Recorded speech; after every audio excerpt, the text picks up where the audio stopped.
Hello दोस्तों, नमस्कार। मैं स्वागत करती हूँ आप सभी का अपने यूट्यूब चैनल ब्रिलियंट एकेडमी पे। तो दोस्तों, आज हम लोग पढ़ने जा रहे हैं क्लास 9th का केमिस्ट्री का पहला चैप्टर, हमारे आसपास के पदार्थ। ठीक है, तो आइए हम देखते हैं हमारे चैप्टर का नाम क्या है। हमारे आसपास के पदार्थ, अभ्यास पहला है। तो सबसे पहले हम देखते हैं कि पदार्थ होता क्या है, इसके बारे में हम लोग जानते हैं। तो देखिए, हमारे आसपास यानी हमारे चारों तरफ जो भी वस्तुएं हैं, चाहे वो किसी भी आकृति की हों या उनका बनावट कैसा भी हो, वे सारी वस्तुएं किसी न किसी सामग्री से मिलकर बनी होती हैं। और वो किस सामग्री से मिलकर बनी होती हैं, जिस सामग्री से वो मिलकर बनी होती हैं उसका क्या नाम है? पदार्थ। ठीक है, यानी कि जो भी हम भोजन करते हैं, पानी पीते हैं, हवा, पत्थर, पशु, जो भी कुछ है वो सारे के सारे बने हैं मिलकर पदार्थ से। ठीक है, यानी कि ये सारे सामग्री हमारे पदार्थ से मिलकर बने हैं। तो सबसे पहले हम लिख लेते हैं इसमें पहला पॉइंट क्या हमारा है कि जो हमारे आसपास की सभी वस्तुएं हैं वो किससे मिलकर बनी हैं? पदार्थ से। हमारे आसपास की सभी वस्तुएं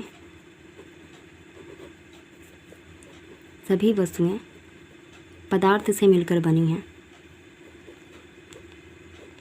पदार्थ से बनी होती हैं। ठीक है, यानी कि हमारे आसपास जितनी भी सामग्री है वो सारे के सारे पदार्थ से मिलकर बनी होती हैं। और पदार्थ क्या होता है? पदार्थ यानी सभी वस्तुओं का क्या, किसी भी वस्तु को हम रखते हैं तो वो स्थान घेरता है, उसके लिए स्थान चाहिए होता है। तो सभी वस्तुओं में क्या होता है? द्रव्यमान होता है और वो स्थान घेरती हैं। और सभी वस्तुएं बनी किससे होती हैं? पदार्थ से। इसलिए पदार्थ का भी क्या होता है? द्रव्यमान होता है और वो भी क्या करता है? स्थान घेरता है। तो हम लिख लेते हैं कि पदार्थ का द्रव्यमान होता है, पदार्थ का द्रव्यमान होता है और यह कुछ स्थान घेरता है, यानी कि उसमें आयतन होता है।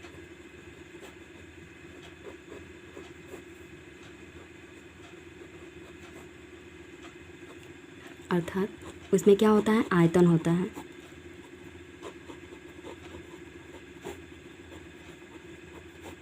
ठीक है, यानी कि हमारे आसपास की सभी वस्तुएं पदार्थ से मिलकर बनी होती हैं और पदार्थ में द्रव्यमान होता है और आयतन भी होता है। ठीक है, देखिए, और जो हमारे आधुनिक वैज्ञानिक हैं उन्होंने पदार्थ को दो रूपों में बांट दिया, यानी कि उसका दो आधार बनाया, एक भौतिक आधार और दूसरा बनाया रासायनिक आधार। ठीक है, जो हमारे आधुनिक वैज्ञानिक हैं उन्होंने पदार्थ को दो भाग, मतलब उनके भौतिक गुणधर्म और रासायनिक प्रकृति। ठीक है, यानी भौतिक गुणधर्म और रासायनिक प्रकृति के आधार पर दो प्रकार से विभाजित किया। ठीक है, तो आज के क्लास में हम पढ़ेंगे कि पदार्थ के भौतिक गुणधर्म क्या हैं। ठीक है, यानी पदार्थ के भौतिक गुणधर्म आज के क्लास में पढ़ेंगे और रासायनिक गुणधर्म जो है हम अगले क्लास में पढ़ेंगे।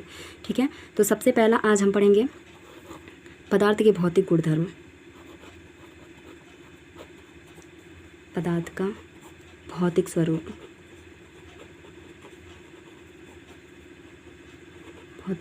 ठीक है, पदार्थ का भौतिक स्वरूप क्या होता है इसे हम पहले जान लेते हैं। ठीक है, तो सबसे पहला पॉइंट इसमें आता है कि पदार्थ कणों से मिलकर बने होते हैं। ठीक है, तो पदार्थ का भौतिक स्वरूप में सबसे पहला इसका पॉइंट आता है कि पदार्थ कणों से मिलकर बना होता है। ठीक है, तो देखिए, पदार्थ कणों से मिलकर बना होता है, इसको हम कैसे समझेंगे? इसके दो विचारधाराएं हैं, यानी कि बहुत लंबे समय से इस पे बड़ा तर्क होता हुआ आया है। कुछ लोगों का मानना था, यानी कुछ पहले के लोगों का विचारधारा था कि जो पदार्थ है वो जो लकड़ी का टुकड़ा होता है उसकी तरह या पत्थर की टुकड़ी की तरह एकदम रिजिड होता है, एकदम सतत होता है। ठीक है, उनके यानी कि उनको एकदम रिजिड टाइप का होता है। लेकिन जो अन्य लोगों का मानना है कि जो पदार्थ हमारा है वो रेत के कण की तरह होता है, यानी कि जो रेत के छोटे छोटे कण होते हैं उनसे मिलकर के हमारा पदार्थ बना होता है। ठीक है, तो आइए हम दोनों लोग की विचारधाराओं को हम रखेंगे। ठीक है, यानी कि कुछ लोगों का मानना था कि पदार्थ क्या होता है? एकदम रिजिड होता है। लेकिन कुछ लोग का मानना था कि पदार्थ जो है वो रेत के कण, यानी कि जो रेत के छोटे छोटे कण होते हैं उनसे मिलकर बना होता है। तो इसके लिए हम क्या करें? इन दोनों के निर्णयों को हम प्रमाणित करने के लिए एक क्रियाकलाप करते हैं। ठीक है, तो आइए देखते हैं। ठीक है दोस्तों, तो देखिए, इन दोनों पे क्वेश्चन मार्क लगा कि पदार्थ लकड़ी के टुकड़े के समान रिजिड होता है, यानी सतत होता है, या पदार्थ रेत के कण के समान छोटा छोटा पार्टिकल्स से मिलकर बना होता है। ठीक है, तो देखिए, इसके मतलब कि इसका निर्णय हम क्रियाकलाप के माध्यम से करेंगे। चूँकि हमारे पास रिसोर्सेज कम हैं, हम क्रियाकलाप करके तो नहीं दिखा सकते आप लोग को, बट कोशिश करेंगे कि इस तरह समझाएं ताकि आप लोग को अच्छे से समझ में आ जाए, ठीक है। तो मानिए एक बीकर लीजिए, ठीक है, और उस बीकर में क्या करिए, आधा बीकर पानी भर दीजिए और उस पर किसी चीज़ से निशान लगा लीजिए। जहाँ तक पानी भरा है वहाँ तक निशान लगाइए, ठीक है। और निशान लगाने के बाद उसमें कुछ मात्रा चीनी की या फिर नमक का उसमें घोलिए। जब वो अच्छे से घुल जाए तो आपने क्या देखा, आपने देखा कि पानी का जो निशान हमने लगाया था उसके निशान में कोई परिवर्तन हुआ? तो आंसर आता है नहीं, कुछ परिवर्तन नहीं होता है। जो हमने चीनी घोला था वो चीनी गायब कहाँ हो गई? कुछ पता चला? दिखता है? नहीं दिखता है। ऐसा क्यों होता है? ऐसा इसलिए होता है कि जो हमारा पानी था उस पानी के अंदर जो है वो छोटे छोटे कण, यानी कि उनके बीच जो पार्टिकल्स हैं उनके बीच बहुत सारे रिक्त स्थान थे, और जो चीनी था उसके कण को जैसे ही हमने पानी में मिलाया उसके पार्टिकल्स जो हैं वो पानी के रिक्त स्थान वाले पार्टिकल्स में जा कर के जमा हो गए, ठीक है, समाहित हो गए। तो इसलिए चीनी के पार्टिकल्स हमें दिखाई नहीं दे रहे हैं और पानी के स्तर में कोई परिवर्तन भी नहीं हुआ। क्यों? क्योंकि उसमें जो रिक्त स्थान थे उन्हीं की जगह पे जा कर के चीनी के कण समावेशित हो गए हैं, ठीक है। तो उम्मीद करते हैं कि ये क्रियाकलाप आप लोग करके ज़रूर देखेंगे, ठीक है। तो करके आप लोग देखिएगा। इसे हम बस लिख देते हैं, यानी कि इससे प्रमाणित होता है कि जो हमारे पदार्थ के कण हैं वो छोटे छोटे पार्टिकल से मिलकर बने होते हैं, ना कि वो सतत होते हैं, ठीक है। तो इसका हम लिख लेते हैं जो हमारा क्रियाकलाप है।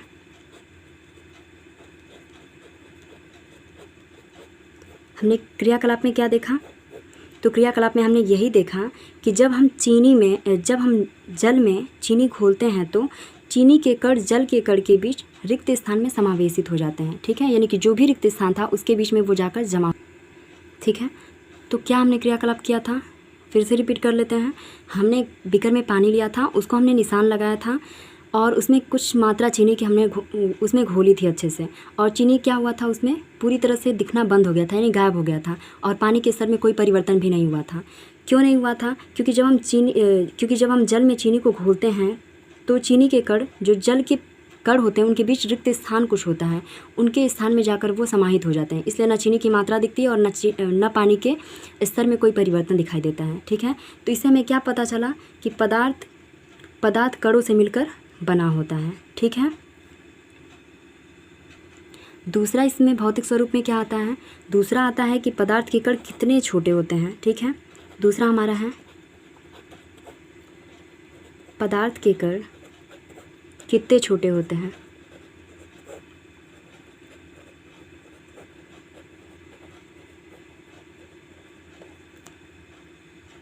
ठीक है, तो दूसरा इसका भौतिक स्वरूप क्या है कि पदार्थ के कण कितने छोटे होते हैं। तो देखिए इसको भी हम एक क्रियाकलाप के माध्यम से सुनेंगे। आप लोग हमारे कुछ रिसोर्सेज नहीं है जिससे हम क्रियाकलाप करके दिखाएं, रहता तो पक्का करके दिखाते हैं आप लोगों को। तो देखिए हम बता रहे हैं, आप लोग एक्टिविटी करिएगा और मैच करिएगा, एकदम एग्जैक्ट सही मिलेगा, ठीक है। तो पदार्थ के कण कितने छोटे होते हैं, इसके लिए हम क्रियाकलाप नंबर पहला लेते हैं। सबसे पहले आप क्या कीजिए कि एक बीकर लीजिए, उसमें कुछ पानी लीजिए, ठीक है, और उसमें पोटेशियम परमैंगनेट के कुछ बूंद, 1-2 बूंद को आप उसमें मिलाइए, ठीक है। या फिर आप पानी लीजिए, उसमें कोई रंग मिला दीजिए, रेड कलर का जो घर पे रंग होता है उसको मिलाइए या स्याही को मिलाइए। मिलाने के बाद आप उस पानी को दूसरे बीकर में जो पानी रखा है उस पानी में से कुछ मात्रा दूसरे बीकर में डालिए, ठीक है। तो आप देखेंगे कि उस बीकर में जिसमें हम रंग घोले थे उसका रंग जो है उस अगले वाले बीकर में भी दिखाई देने लगा, ठीक है, यानी जिस कलर का वो था उस कलर का वो भी दिखाई देने लगा। फिर जो दूसरा वाला बीकर जिसमें हमने मिलाया था उसको हम तीसरे बीकर में अगर डालें तो उसका कलर उसमें भी दिखाई देता है, ठीक है।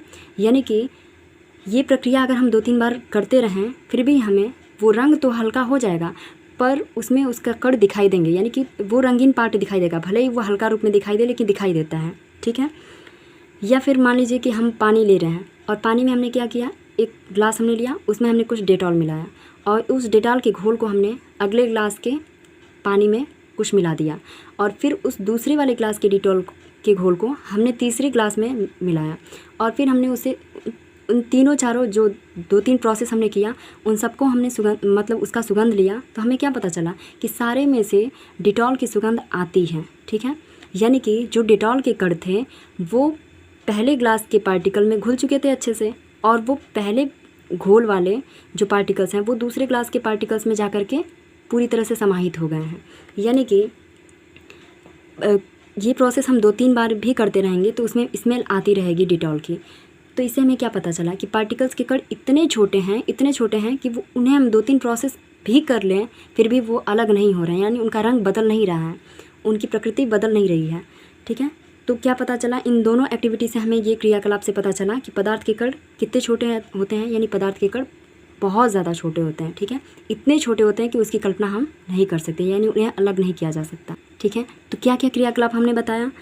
हमने बताया कि पानी में कुछ रंग मिला करके उसको हम चेक करें 2-3 बीकर में मिलाने के बाद, या फिर हम डेटॉल के पानी को एक के बाद एक करके ऐसे 2-3 प्रोसेस में चेक करें कि उसका सुगंध जाता है या नहीं। तो उसका सुगंध हमेशा रहता है, क्योंकि उसके पार्टिकल्स एक दूसरे में क्या करते हैं, घुलते रहते हैं, यानी समावेशित होते रहते हैं। ठीक है, तो इन क्रियाकलाप से हमें क्या इसका परिणाम क्या मिला हमको? तो इस क्रियाकलाप से हमें ये परिणाम मिला कि पदार्थ के कण बहुत छोटे होते हैं। ठीक है, तो हम क्या कहेंगे? पदार्थ के कण बहुत छोटे होते हैं।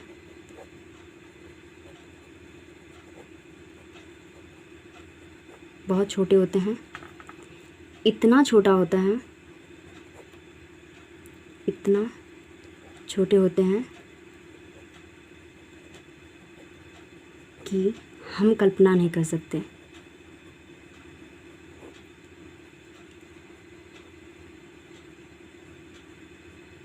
ठीक है, यानी कि उन्हें दूर करना या उन्हें तोड़ना, अलग करना बहुत ही मुश्किल काम होता है। ठीक है, तो आइए अब अगला हम ठीक है, अब हम आते हैं कि पदार्थ के अभिलाक्षणिक गुण क्या होते हैं, यानी कि पदार्थ के कौन कौन से गुण होते हैं जिन्हें हम देखकर ही बता सकते हैं कि ये पदार्थ है। ठीक है, यानी कि सबसे पहला इसका गुण होगा कि पदार्थ के कणों के बीच रिक्त स्थान होता है। सबसे पहला गुण, पदार्थ के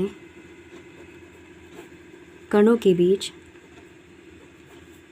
रिक्त स्थान होता है। पहला गुण है पदार्थ का कि पदार्थ के कणों के बीच क्या होता है, रिक्त स्थान होता है। इसको हमने क्रियाकलाप के माध्यम से, पहले क्रियाकलाप के माध्यम से बताया कि हमने पानी हमने लिया और पानी में हमने क्या किया, चीनी की कुछ मात्रा को मिलाया। जैसे ही हमने घोल बना करके मिलाया तो चीनी क्या दिखना बंद हो गई। क्यों बंद हो गई? क्योंकि जो चीनी है वो पानी के जो पार्टिकल उनमें, उनके बीच में कुछ रिक्त स्थान था, उन्हीं के स्थान पे क्या हो गई, जाके समाहित हो गई। तो इससे हमें ये, यानी क्रियाकलाप पहले से हमें पता चला कि पदार्थ के कणों के बीच क्या होता है, रिक्त स्थान होता है। ठीक है, जो हमने एक्टिविटी की थी। दूसरा हमारा इसका गुण क्या है? दूसरा है पदार्थ के कण निरंतर गति करते रहते हैं। ठीक है, पदार्थ के कण निरंतर गतिशील होते हैं।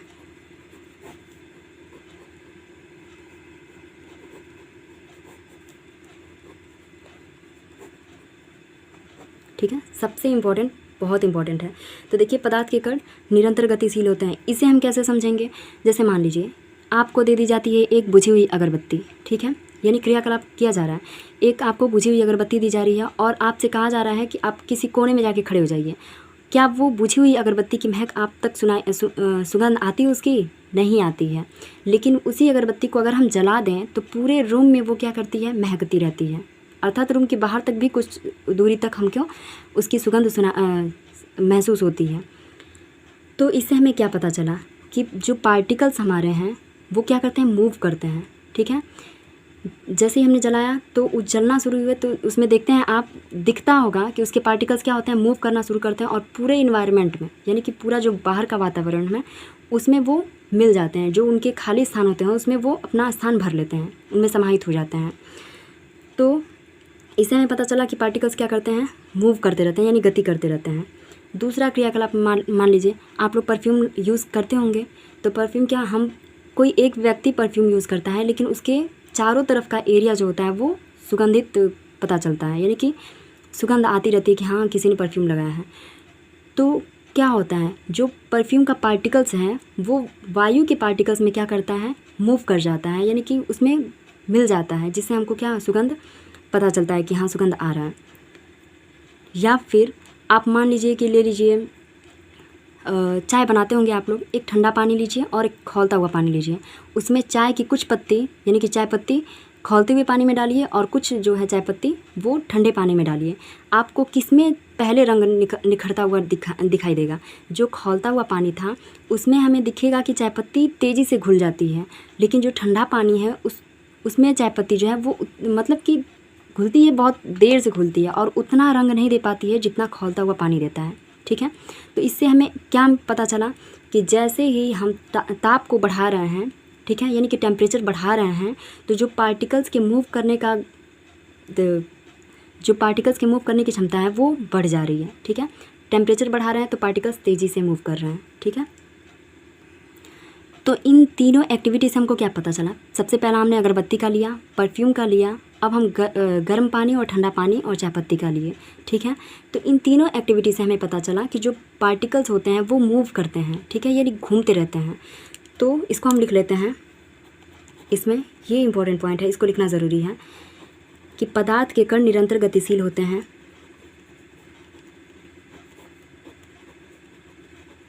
पदार्थ के कण निरंतर गतिशील होते हैं।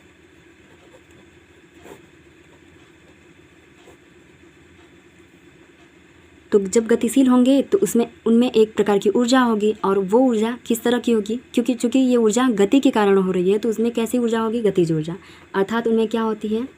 गतिज ऊर्जा। अर्थात उनमें गतिज ऊर्जा होती है।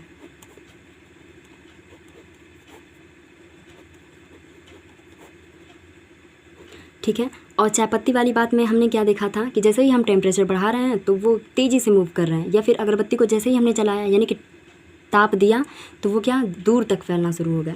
तो यहाँ हम लिख लेते हैं, ये स्टार बना के लिख लीजिएगा। ताप बढ़ने से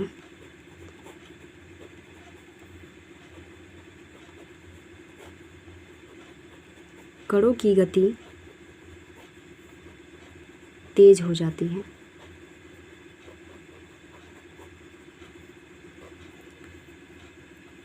अतः हम क्या कह सकते हैं? अतः तापमान बढ़ाने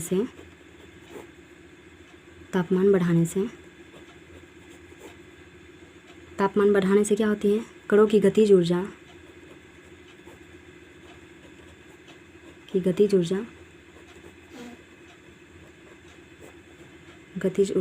भी बढ़ जाती है। ठीक है, जैसे ही हमने ताप बढ़ाया कण की गतिज ऊर्जा बढ़ गई। और एक चीज़ नया पॉइंट, जो हमारे जैसे हम परफ्यूम की बात किए थे वो वातावरण में घूम रहा है, उसे हमने कोई टेम्परेचर नहीं दिया। तो देखिए, एक मोस्ट इम्पॉर्टेंट होता है, एक विसरण का नाम आप लोग सुने होंगे। विसरण नया नाम है, इसको हम बता देते हैं कि जब दो अलग अलग पदार्थों के कण अपने से ही आपस में मिलते हैं तो उसे हम कहते हैं विसरण। ठीक है, तो इसे लिख लीजिएगा, दो विभिन्न यानी अलग अलग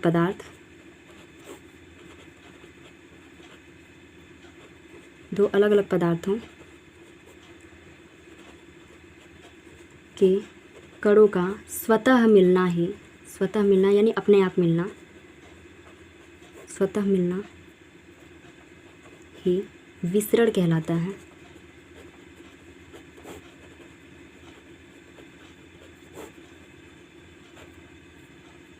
ठीक है, याद रहेगा ये वाला पॉइंट कि विसरण किसे कहते हैं, यानी कि दो अलग अलग पदार्थ हैं उनका आपस में अपने आप मिल जाना ही विसरण कहलाता है। अब विसरण में भी यही प्रोसेस चलेगा, जैसे जैसे हम टेम्परेचर बढ़ाएंगे विसरण की दर बढ़ती जाएगी। ठीक है, एग्जाम्पल हमने वही देखा, खौलता हुआ पानी और ठंडा पानी, या जलता हुआ अगरबत्ती, बुझी हुई अगरबत्ती। ठीक है, अब देखिए तीसरा इसमें गुण में क्या आता है? तीसरा इसका गुण है कि पदार्थ के कण एक दूसरे को आकर्षित करते हैं। सबसे इम्पोर्टेंट, यानी कि पदार्थ के कण एक दूसरे को आकर्षित करते हैं।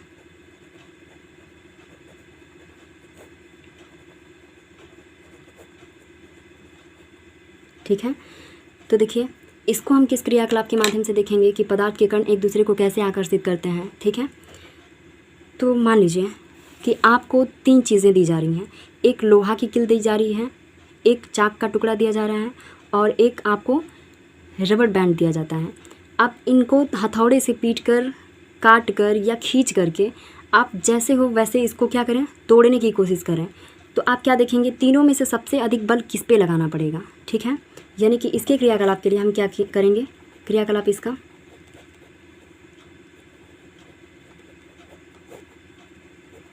तो क्रियाकलाप में हमने क्या लिया, लोहे का किल लिया,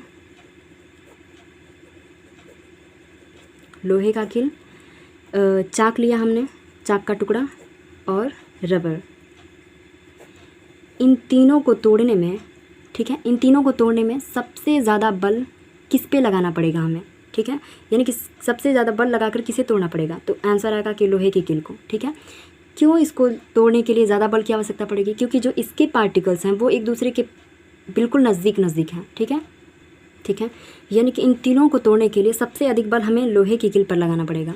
क्यों लगाना पड़ेगा, क्योंकि जो इसके पार्टिकल्स हैं वो एक दूसरे के एकदम नज़दीक हैं, एकदम पास हैं, तो उनको तोड़ना थोड़ा सा मुश्किल होता है। पार्टिकल्स को तोड़ना मुश्किल है, बट जो एकदम पास हों उनको तोड़ना मुश्किल होता है। एक अन्य दूसरा क्रियाकलाप हम लेते हैं। मान लीजिए एक थाली में आप पानी लीजिए और उसको अपने उंगली से काटने की कोशिश कीजिए, क्या वो पानी कटेगा, नहीं कटेगा।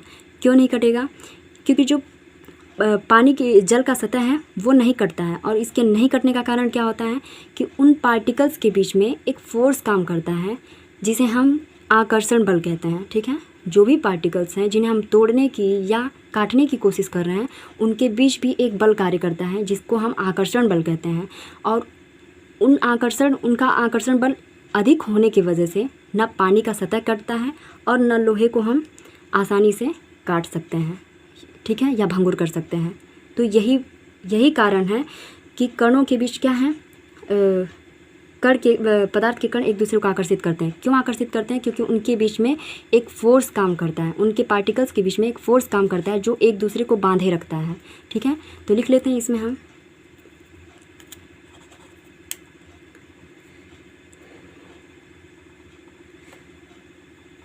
पदार्थ के कणों के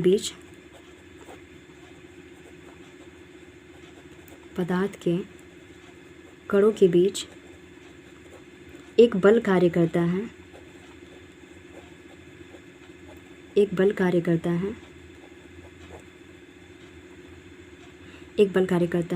यह बल कैसा होता है, यह बल जो है, यह बल पदार्थ के कणों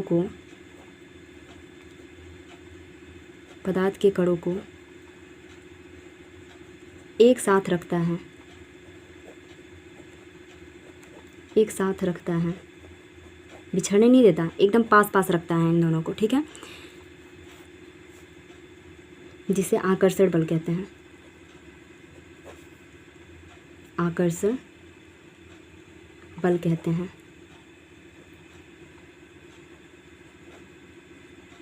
ठीक है। तो पदार्थ के कण एक दूसरे को आकर्षित करते हैं, क्यों करते हैं, क्योंकि पदार्थ के कणों के बीच एक बल कार्य करता है जो उनको क्या एकदम पास लिए रखता है, यानी उनको जोड़े रखता है, बांधे रखता है, ठीक है, अलग नहीं होने देता। और उस बल का नाम क्या है, आकर्षण बल, यानी पदार्थ के कणों के बीच एक बल कार्य करता है जिसका नाम आकर्षण बल है। और ध्यान दीजिए, सबसे इम्पॉर्टेंट बात, यानी कि ध्यान देने वाली बात है, इसको अपने जहन में रखिएगा आप लोग, कि जो आकर्षण बल है वो अलग अलग पदार्थों के लिए अलग अलग होता है, ठीक है। ठोस के लिए आकर्षण बल ज़्यादा होगा, द्रव के लिए आकर्षण बल थोड़ा कम होगा, और गैस के लिए आकर्षण बल बहुत कम होता है, ठीक है। यानी कि अलग अलग पदार्थों के लिए आकर्षण बल अलग अलग होता है, इतना ध्यान दीजिएगा। जब हम पदार्थ के रासायनिक प्रकृति पढ़ेंगे तो इसमें इसका घटता हुआ क्रम और बढ़ता हुआ क्रम हम ज़रूर जिक्र करेंगे, ठीक है। तो दोस्तों आज के लिए इतना ही, उम्मीद करते हैं कि ज़रूर थोड़ा बहुत तो ज़रूर पसंद आएगा आप लोगों को, ठीक है। तो आज के लिए इतना ही।